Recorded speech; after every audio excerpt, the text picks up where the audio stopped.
Sementara itu kasus positif COVID-19 di Bali per 21 April 2020 kembali bertambah 10 orang WNI.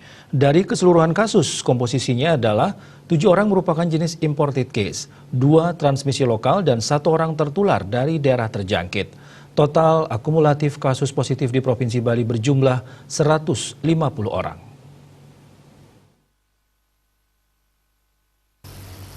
Menurut Ketua Harian Gugus Tugas Percepatan Penanganan COVID-19 Bali Dewa Made Indra, di antara jumlah pasien positif, sebanyak 42 kasus dilaporkan telah sembuh. Korban yang meninggal sebanyak 3 orang. Sementara sebanyak 105 pasien masih dirawat di 12 rumah sakit rujukan.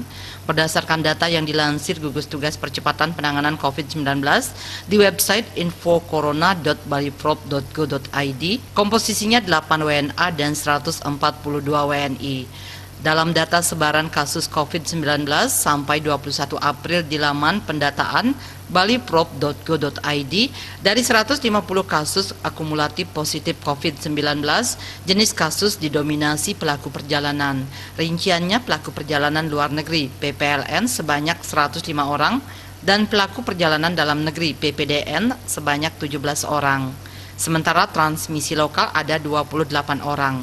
Jika melihat data transmisi lokal, Denpasar menduduki peringkat pertama dengan jumlah warga yang terinfeksi COVID-19 lewat transmisi lokal mencapai 11 orang.